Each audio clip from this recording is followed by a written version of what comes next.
il faut allez-y comprendre que Madjabou, c'est une association aussi de malfaiteurs.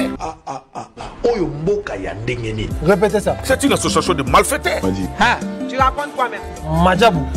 Si quand tu es pasteur, il y a Madjabou à Kagisi Boutou. Na makabuka pour l'obiboui. Il y a Nzambe na kati on ezali. Wapi. Mon frère Batala wana obaza ko bimisa. Allez-y. Il y a quelque chose qui est caché derrière ça. Est-ce que ba pesa bango rentabilité na bango ya musalo bazo sala ou baza ko exploiter bango? C'est ça aussi la question. Na émission l'équipe to ça que émission na émission ngabiwo les églises, ce sont des sociétés à but lucratif. Donc il faut à but lucratif allez-je dire. Donc il faut ba société on fout ba taxe. Moi je connais Kalambaï, il est cité tel comme chanteur. Et une collaborateur de chanteur à pasteur. Mon frère. Aujourd'hui, on approche à Fachi. C'est ce que je. Non. Cause à l'approche à Fachi et lié comme ça au-dessus de la mêlée. Non. Vous comprenez? Il faut tous que ça me place dans. À l'attaque combat qui pasteur. Mais ma cambo sala et cocaïne qui pasteur. Makambo yazo sali kokari pasteur bato wana na ebisa bino moni bato na sont de parvenus na makambo nzambe basaka na yete bato ba ba parvenu alors basali ko ya ko yokisa kombo ya nzambe soni basuka na bango ekozala mabe suka na bango nzambe balobi King France Télévision ne makam oza bezuta ba film bien otala ba émission bien King France Télévision ne makam chaîne moko ya kanda. Aïe aïe aïe. Balobi so toloba minti. Musalande makam. Abonnez massivement la chaîne France King TV et pas Yannick Wenge Béton. Doit s'abonner kuna boyoka masolo puis ya politique, masolo ya Congo, masolo ndenge Congo zongi pas ba congolais. Nous avons la personne mon master mo sala na émission trop bien. Yannick Wenge Yannick Wenge Yonde Makam. King France Télévision ne makam. Salande makam. Voilà, mesdames, mesdemoiselles et messieurs, bonjour et bonsoir. Ça dépend à l'heure à laquelle vous allez nous suivre. King France Télévision, meilleur canal de l'actualité. Chaîne OEP Sarabino, information à chaque moment parce que vous informer, c'est notre souci majeur. Merci de vous abonner et belé.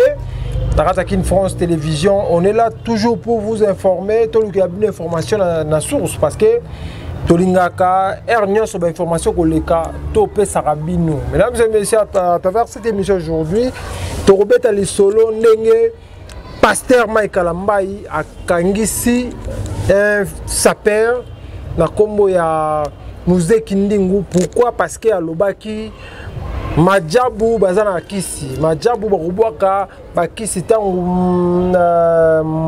Moïse Mbi ya kobeta na stade de Martyrs, Madjabou bakubwaka bakisi. Après Mike Kalambala yoki bongo, abeza diffamation, fundi na micho azana prison sur une cacho.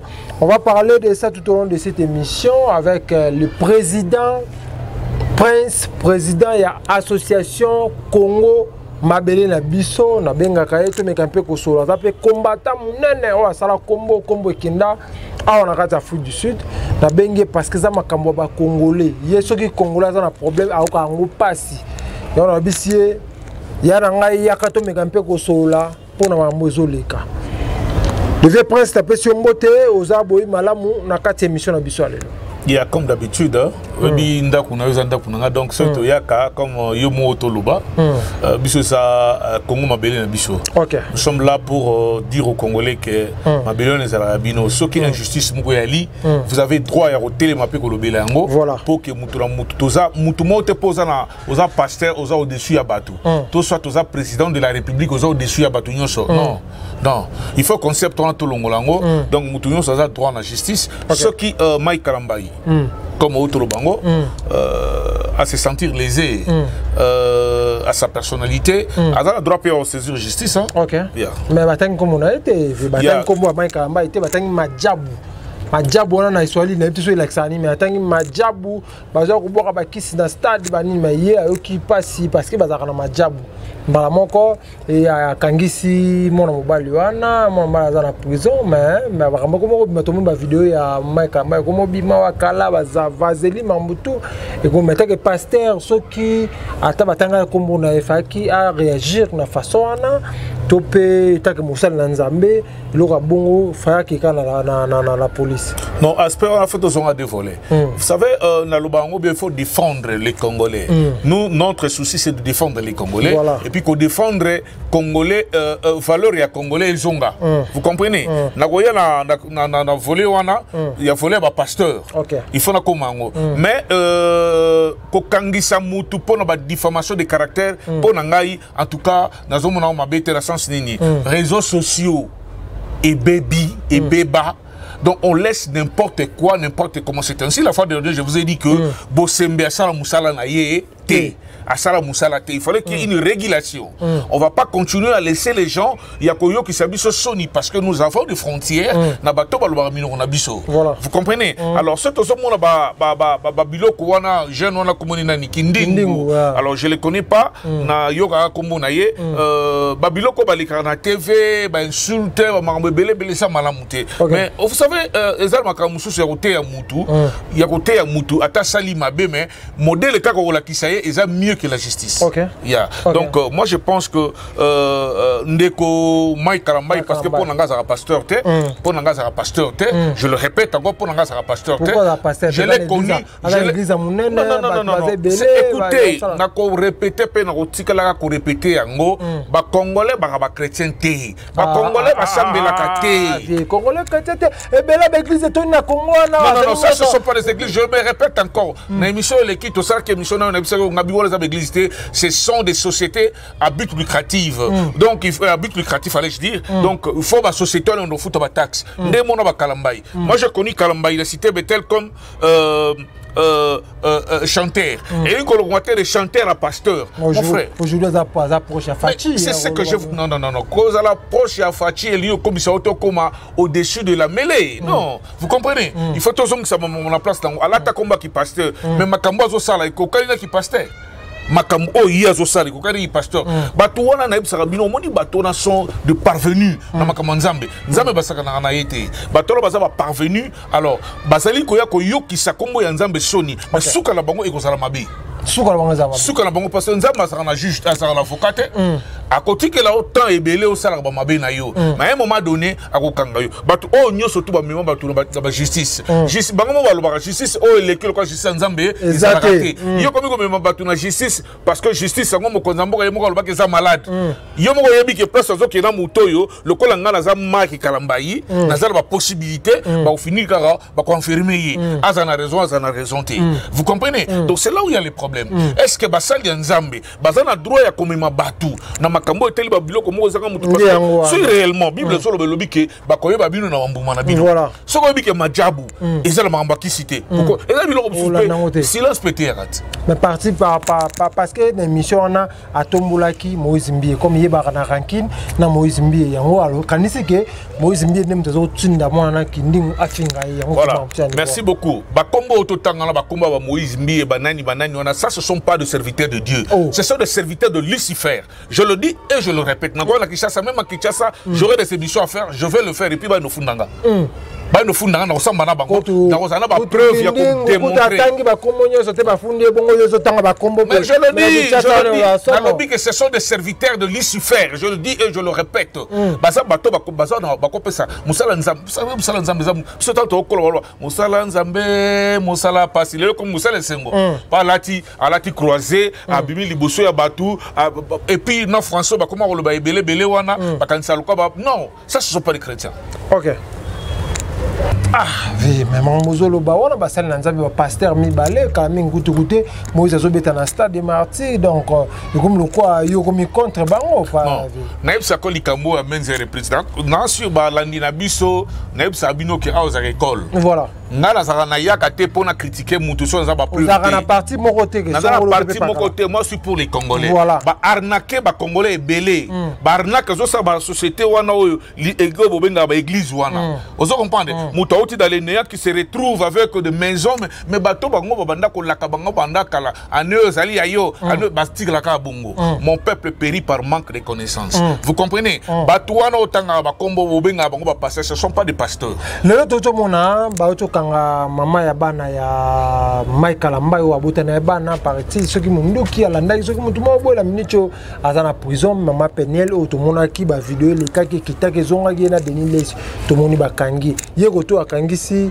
kindingu kuna pe bakangi so pe na mundu ki so nini réaction zani ça sont des pays à ne pas jouer bah États-Unis les États-Unis n'est-ce pas et ça va mboka au sara nangote vous comprenez donc ce qui loi za na simana yo et au kobi misa mundu ki ya on a uti ko biso sikoyo il y a d'autres choses aux sala ngozo e baté simana ngo réaction ngo ko sala ndenge nini vous comprenez donc ce bakangi l'infraction zali que sont simi mundu ki illégalement on a droit bomba ba ebisa yo ke osimi mundu ki oyo pona ni oza danger pona bato baza na pene na yo vous comprenez donc si elle est arrêtée parce que abimisa ki mundu ki moi je suis très content babi Mike Amanem da bebisa vine mo na za après ya ko ta Mike Amba et puis mon na beba non vous savez moi na wana l'éducation d'abord autant na famille ni tant autant na famille éducation voilà bakamoto so ba ngwana bakamoto so ba ngwana papa ne pasteur est-ce que pasteur na te ki ba ni malam c'est le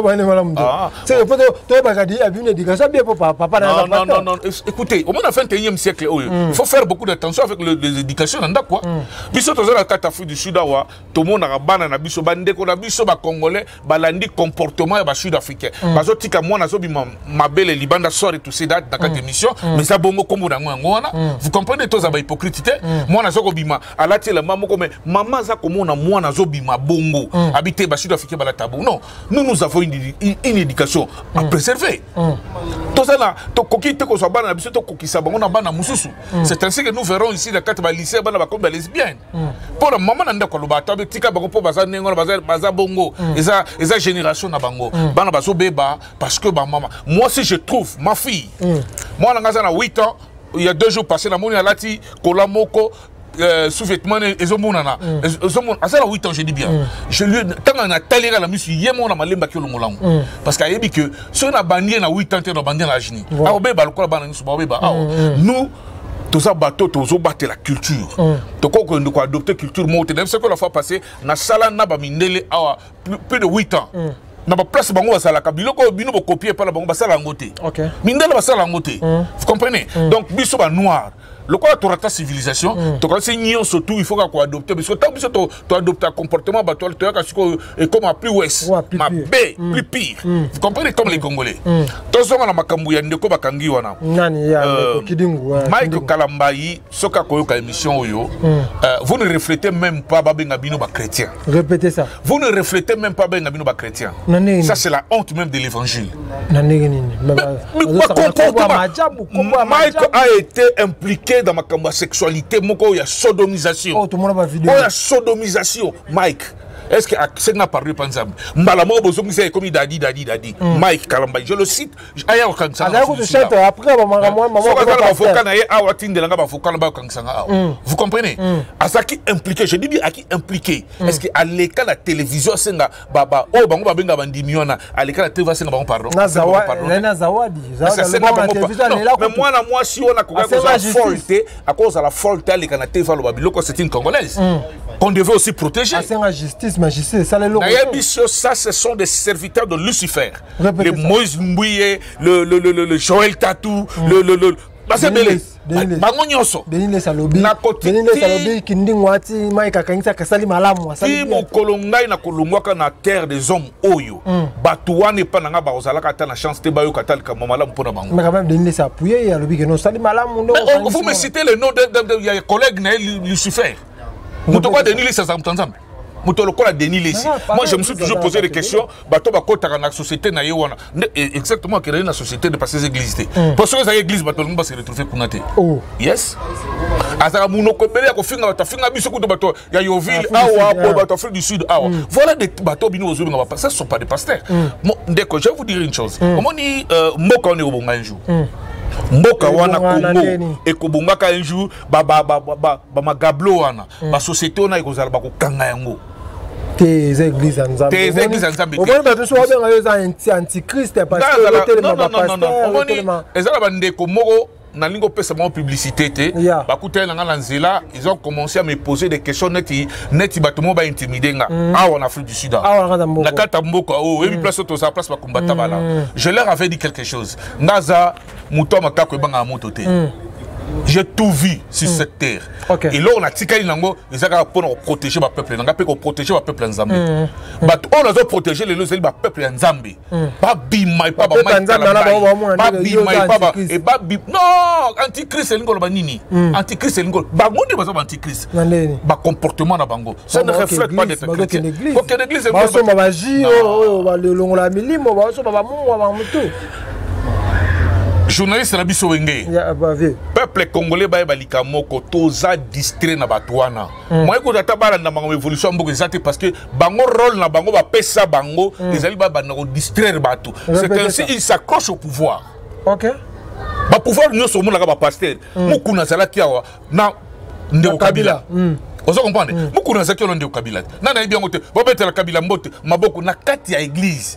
Curieusement ba même fidèle au ba betela Kabila maboko les loba niko yebisa bango ke Kabila il faut ba kangaye et ba même fidèle est-ce que bo raisonner na mitu na bino répétez ça est-ce que bo raisonner na mitu na bino que comment ko ba betela Fatima mutu wana za comédien c'est un comédien un pur comédien ah ya za na église belé wana musala nzama munene ba c'est ça na église ezali ndenge moko pe Dangote au milliardaire nigérien azala ba société na yebe les ndenge mo pe na bango azo fungola ba société ba succursale na bango benga ba succursale la bango ou ba société la bango à but lucratif. Vous comprenez? Ba to la baza ba sel nzambe te.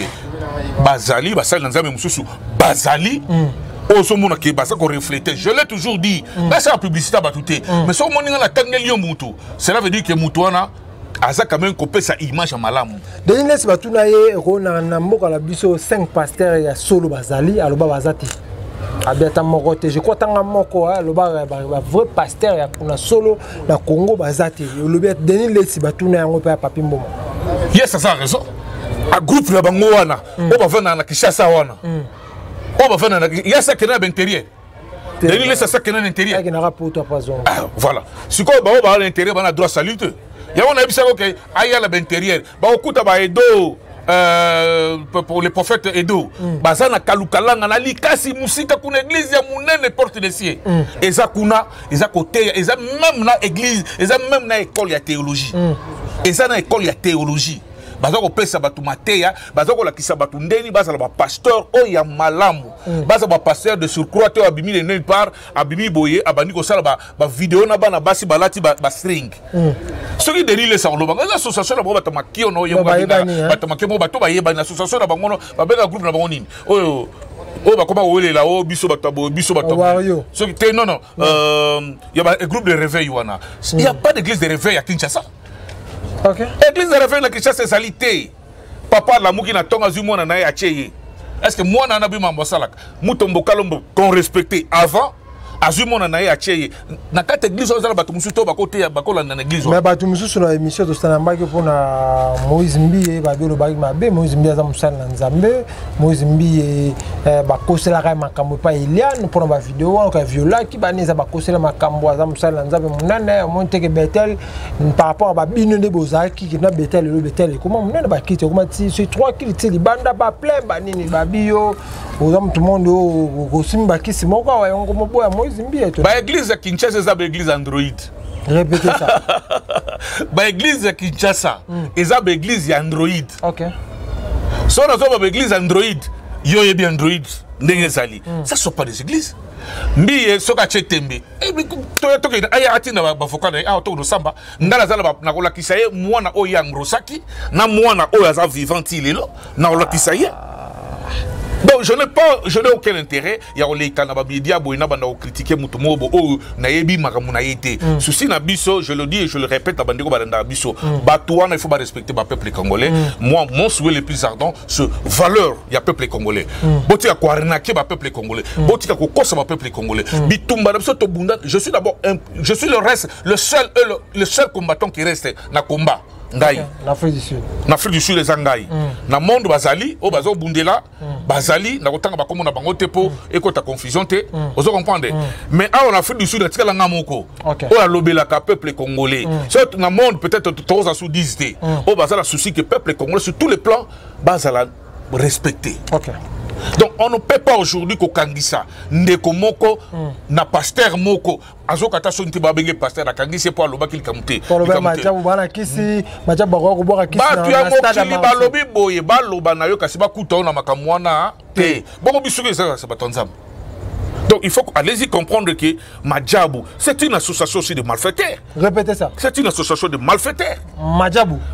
Si quand temps où il y a pasteur, il y a Madjabou à Kangisi Boutou. Na makabuka pour lobibou. Il y a nzambe na kati les ali. Wapi. Mon frère Batala wala obaza ko bimisa. Allez-y. Il y a quelque chose qui est caché derrière ça. Est-ce que ba pesa bango rentabilité na bango ya musalo bazo sal ou baza ko exploiter bango. C'est ça aussi la question. C'est là où le gouvernement congolais aussi doit ouvrir les yeux. Tout ce monde a idol, tout ce monde a idol, tout ce monde a belé. Bon, sorry, naka émission na yo pour na rolo Madjabou isa association de malfaiteurs, mais je retire ça. Honnêtement, je retire ça. Nani seulement na lobake, nani seulement na lobaboué. Est-ce que le peuple congolais bazali ko se retrouver na Madjabou wana? Tolingi toye ba peuple congolais bana o ba bazali ko zoa. Quelles sont les valeurs? Bazo comme ça mon place et loko nini objectif to vision ya Madjabou ezali nini? Est-ce que vision Madjabou yali po balobili comme Madjabou yamabe au kangisi mutoche na kacho?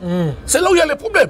Ils sont faits honnêtes entre biso. Si moi je veux que les gens changent, je vais faire changer. C'est ainsi que la scène bango n'a retiré malobo na lobby ya malfaiteur. Na lobby tout simplement que est-ce que na vision na bango ezali nini objectif to bango ezali nini par rapport à jeune talent nyonso oyo bango baza kozwa bakira bango na peut tout le monde basali we are the world bongote OK basala pe ça ba jeune wana et pe ça mauvaise possibilité ya ba moyen basala ba makam na bango mais loko ba vaseli ba bisa mambalo kuta ba mwana na mwasi wana ils ont montage salama. Je ne vais pas entrer en détail dans cette histoire parce que cela a été dit à maintes reprises. Je le dis et je le répète, Mike Kalamba il ne reflète pas être devant l'église. Je le dis et je le répète, Mike Kalamba, il ne reflète pas. Banananzambe. Banananzambe. Non, ça ce sont les perdus. Ça ce sont les perdus. L'église wala bata perdant. Ba okendeli felo ba onyoso. Parce que baza ko encourager un monsieur au moins de ça la pasteur on de baza bala baso ba bima na ba onyoso wana. Ba yebo ba bi mutakala na bango. Bala so ba moni ba o se kasiko. On peut comprendre. Ba o se ka bango. So mon pasteur. Tozali awa pour la corriger ba mabe ya ba pasteur. Les pasteurs congolais doivent demander pardon au peuple congolais. OK. Au moment où makamto vivre le la politique. Bango baza moko ya bato bazo odisse do rôle na bango ba pesa bango. Ba distraire population. Ba distraire population pour population et qui par mboka te. OK. Ba sambela ka bongo te. Les Congolais ne prient pas. Bible zoloba o ya salité aliate. Donc ils ont de l'église du 1er janvier jusqu'au 31 décembre en église aux salaté. Tu attends que biloko ngo lo likolo. Il faut Luka. Moment où ils ont salaté, ils ont payé sa pasteur rombo, ils ont sumka. Oh dim yani pour salaté, c'est quoi ibembo. Dim ani yo pesi. Vous comprenez? Et puis yo peut-être ils ont dim yango yo pasteur. Babi yo ndolia yango te. Dim ezara pasteur te, c'est pour le service de sacerdoce. Mais le pasteur il va dire moi là. Ba pasteur, je te dis voilà ba pasteur, ça sont des parvenus, ce ne sont pas des pasteurs. OK, merci beaucoup. Le combattant prince et le président ya Congo Mabele et ya ba Congolais ba otala biso siko. Message ezanini. Message ezaboué. Merci beaucoup, message ezaboué.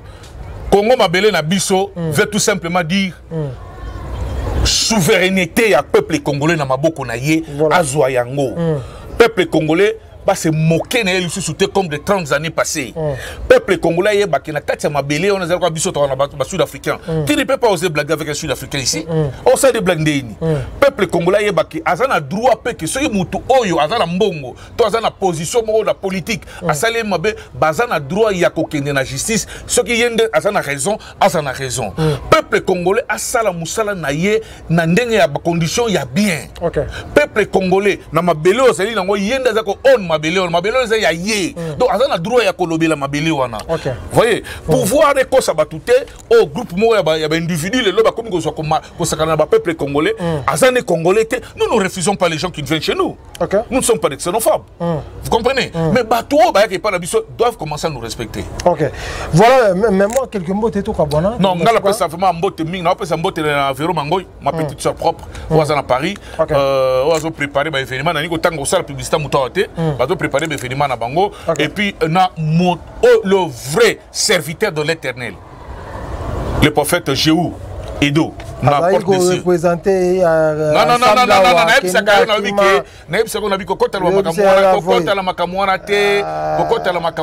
ça c'est un serviteur de Dieu. Oyo asungi batunakati Afrique du Sud na ebisio. On dit maté. OK. Voilà, merci beaucoup, mesdames, demoiselles et messieurs. Nous sommes arrivés à la fin de cette émission. Ezaki Mbala Liboso, au Koutali na Kin France Télévision, meilleur canal de la diaspora. Nation, on a commis s'abonner. Cliquez wana, au moment où on a mis ça au bima, on a notification Liboso. Soko cliquez en haut, au kozala mobimba, vidéo au kota. Au Kozango, la Boké Bignon, c'est ça qui y a un plaisir, il y a Makassi, il y a le président Prince, président il y a Congo. Asbel Congo Mabele Nabiso, c'est-à-dire au Congo les Mabele Nabiso. Pour mutaleki congolais na kozala congolais na Congo na zate. C'est-à-dire mutaleki congolais na kozala congolais na Congo azate parce que biso tout tozali ba congolais. Na zaki na présent, na zaki na plaisir vraiment dans ma président Prince na kati ya émission na biso. Mesdames et messieurs, to komi na suka ya émission na biso Kimia Evanda Omabota Mwabino. Balobi Kin France Télévision ne makam oza bezuta ba film bien otala ba émission bien Kin France Télévision ne makam chaîne moko ya kanda aïe aïe aïe balobi so to ba minte musala ne makam abonnez massivement la chaîne France Kin TV et pas Yannick Wenge béton doit s'abonner kuna boyoka masolo puis ya politique masolo ya Congo masolo ndenge Congo zongi pa ba congolais nous avons la personne mon master mo sala na émission trop bien Yannick Wenge na la Yannick Wenge yonde makam Kin France Télévision ne makam sala ne makam